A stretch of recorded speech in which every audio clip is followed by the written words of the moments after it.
Okay, so we can start now. Okay, sir. Yeah. Yes, I scheduled this meeting with you. Firstly show my appreciation for this opportunity and this good thought towards every one of us that is intending to move on academically. And then I scheduled this meeting to get enough information and also help in securing an admission at Okay. the PhD level in one of the Canadian school. Currently, I have a MSc in organic chemistry from Unilag. I had my BSc from Obafemi Awolowo University, Industrial Chemistry, as far back as 2014, 2015. And then 20. I moved to 2014. It was a 2013, 2014 academic session, but we didn't round off until earlier 2015. But Okay. my certificate is a 2014. And Okay. then in 2019, I started my MSc program in Unilag in organic chemistry. Okay. It was a 2018-19 session, but due to COVID-19, just rounded off everything. Our results and all of it came out last 2 months or thereabout. Towards the end of March, or no, towards the end of April. That was when we got our final results in master's. So I had always wanted to do industrial chemistry. I mean, medicinal chemistry. Okay. Okay, so but here in Nigeria or probably in Unilag, I'm able to access medicinal chemistry in chemistry departments. I think medicinal chemistry here is in pharmacy or something. So I'm heading towards having a degree, a PhD degree in medicinal chemistry, and my focus is in cancer and cancer-related issues. Research. So Okay. Yeah, that's really that nice. is Ask you some questions, and then just to know your profile and to advise you what you need to do and what you need to be doing. Okay. okay, sir. So yeah, that's good. So your first degree, Yes, what was your CGPA? I had a 3.39. What? A 3.39. Okay. And then uh did you publish any of your undergraduate work? I didn't follow through as such, though my supervisor wanted to publish it, but I was unable to follow through. So I'm not sure if it's now published. But for my MSc now, I'm looking forward to publishing it. The Okay. MSc. So you've not Yes. published any of your work at No, master's level as well. yeah, at master's level, I've not. Though there is a talk on it for publication. Yes. We are yet So to that one discuss. you have to push for the publication of your work, especially your master's, because it's a very important aspect of your application. Okay. Oh, in Canada. Yes, you want to do a PhD, and then they are looking for people who have potential to do research, right? So Yes, if sir. you do if you do a 1 year or 2 year MSc and you did not produce any paper, so it's not a good indication. So if you have a single paper, you will see how much difference it will make. Okay. Okay. So Yes, if you sir. can push for the publication of any of your MSc work, that would be great. And then based on what I just asked you and your responses, I think, Okay. yeah, there's nothing bad if you want to put in applications for PhD admission, okay? But you will Okay. be you will be well suited to apply for masters again in Canada. Okay, Oh, why so is that, sir? you'll be more competitive to apply for masters instead of a PhD. So, and the reason, what was your Okay. CGPA for your master's? 4.28. 4.2? 4.28. Okay, that's good. So the CGPA is okay, but you don't have publication yet. Yes. So you are going to be, so I'm not saying you should put aside your application for PhD, but you should also consider applying to MSc because you will be more competitive there. And then there's no much, you see, there are so many reasons why to even come and do masters here again and see how the academic environment here is. Okay.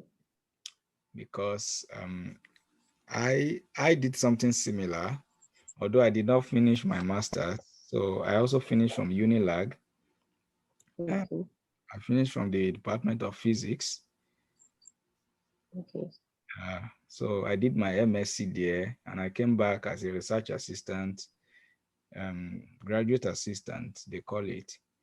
And then I started my MSc. I was almost completing it when I came to Canada to start all over. So, Okay.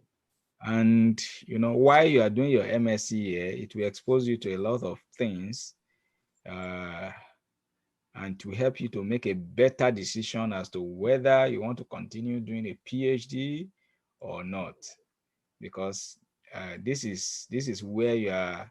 So at the master's level here, especially if you are doing chemistry, you will really be Okay. faced with with the the real what it really means to be a research student. Okay, so Okay. So, and by doing that, you will be able to decide whether to go on to do a 4 or 5 year PhD degree.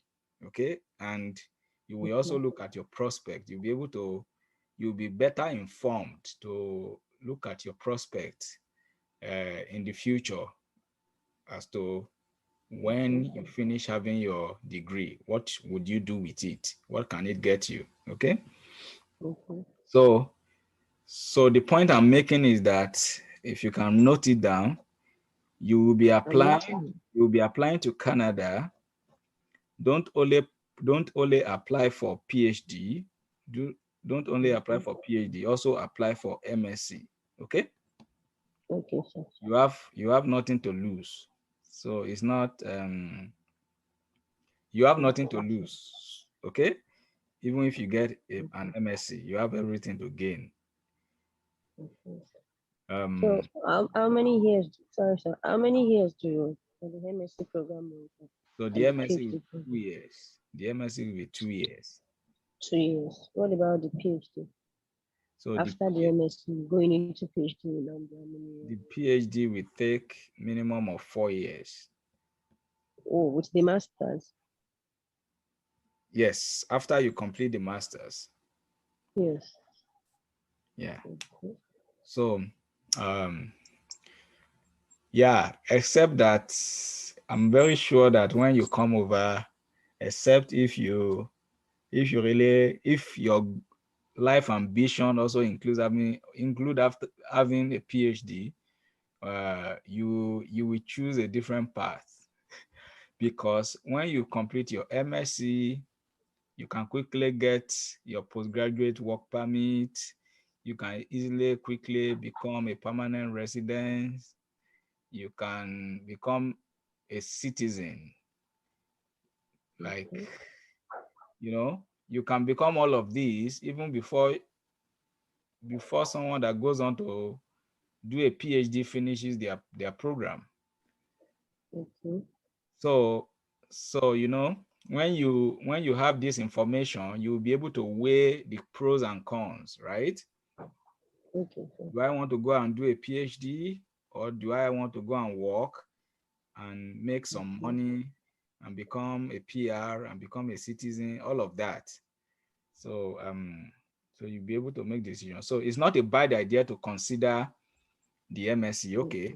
Okay. In addition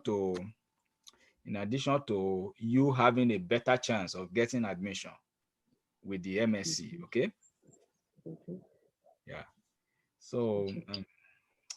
So I is it because of my BSc CGPA now yeah, that you are proposing MSc for me directly, or even if I'd had probably a 4.5 or thereabout, I could I should still consider think with your MSc first masters, because of I think the with your masters, you had a good grade. Assuming you have like one or two publications with it, you'll be more competitive with the PhD application. okay, sir. If you can get like one or two publications, then your application for PhD will become stronger. Okay, But okay, I'm not sir. saying that with what you have now, you cannot get a PhD admission. Okay, Okay, sir. you can. I'm just saying that. So when you are putting in your Okay. applications, also consider to apply for MSc because you will have a better chance there. Chance there. So Okay. and I think you should prioritize the fact that yes, you just uh want to get into the system. Once you get into the system, you can do whatever you like.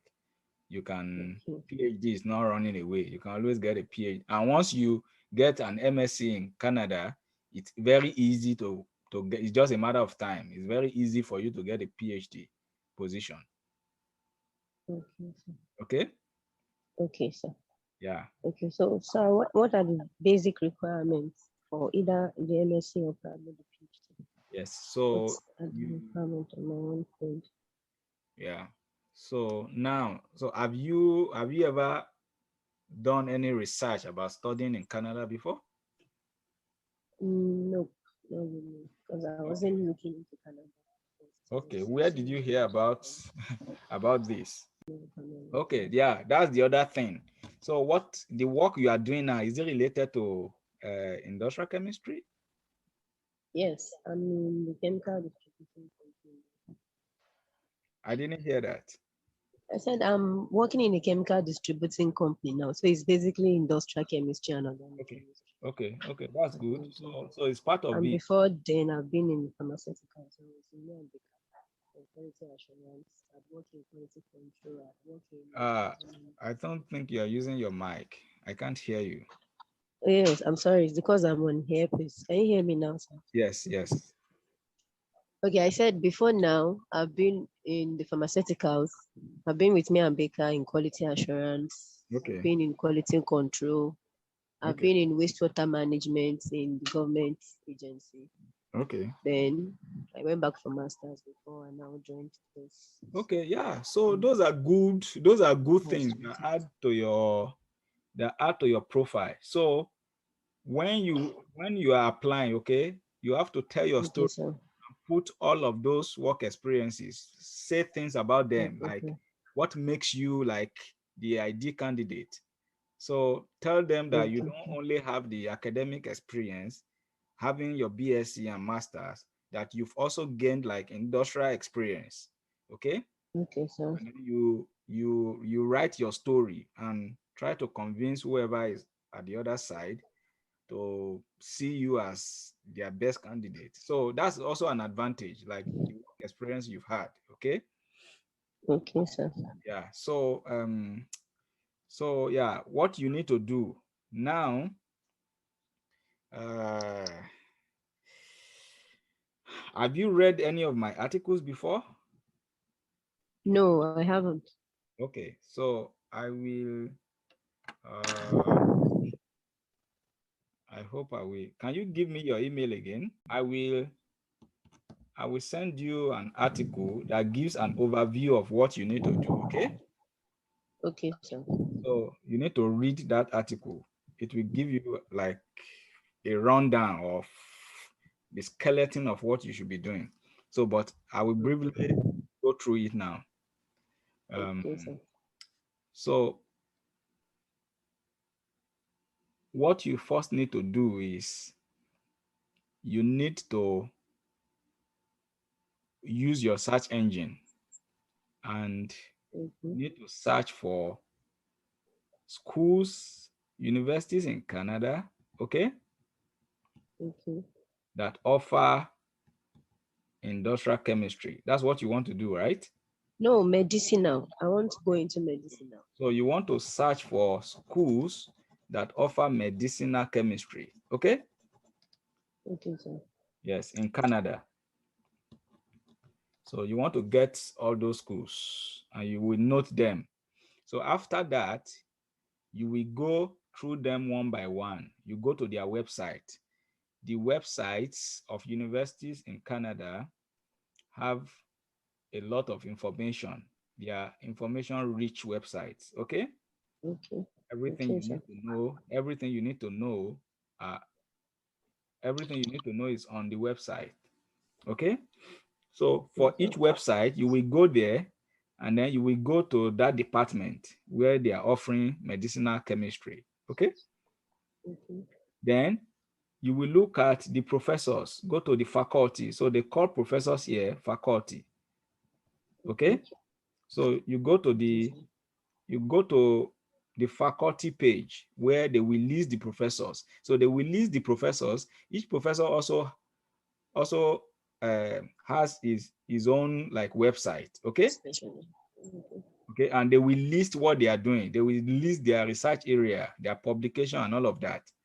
So you need to spend some time and go through them. And your goal is to have a short list of those professors. Okay. Okay. Yes, sir. So in each university and in each department, you want to look at maybe two, three, four professors that are doing research in your area of interest. Okay, sir. Okay. So you might Okay, even sir. find something that people are doing that you did not know about and that is of interest to you. So you need to note that. And then Mhm. you need to sit down and write an email to each of these professors. Something that is Okay, not sir. general, something that is a bit specific. Okay. Okay, sir. So in the article that I mentioned about, let me see. Sorry. You will send them you send them an email. So what should be in that email? Um, Okay. so basically, what you want to tell them is that, oh, I I read something about your work. So that's another thing you have to do. You have to glance through one of their papers or something, okay? Okay, sir. Just to say something about them that you've read something about them and it feels interesting and you're interested in it, okay? Okay. Okay, sir. And you then want to tell them that, oh, you studied chemistry, or you studied these and then you have masters, you have a BSc and then you worked in this area. Now you are considering furthering your studies. Okay. So if Okay, it is sir. masters that you want to apply for, uh you tell them. If it is PhD, you tell them.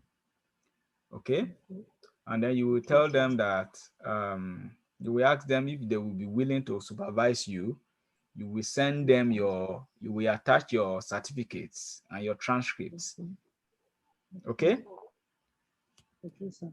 So what I just said now, I know it's a lot of information that I'm giving you at once. So the other question I will ask you now is, do you have your transcripts? No, but I'm already on it. Yes. So you need to get your transcripts. Very important. It's one of the Yes, things and the that transcript, do I have to send it directly to them, or I can keep sending my own personal copy? The do you students, the have. unofficial copy. Okay, you have, yes. So you can use the unofficial copy to apply. Okay. Okay.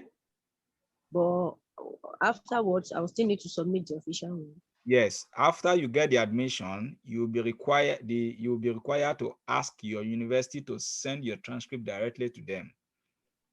Okay. Okay, sir. Okay? Okay, sir.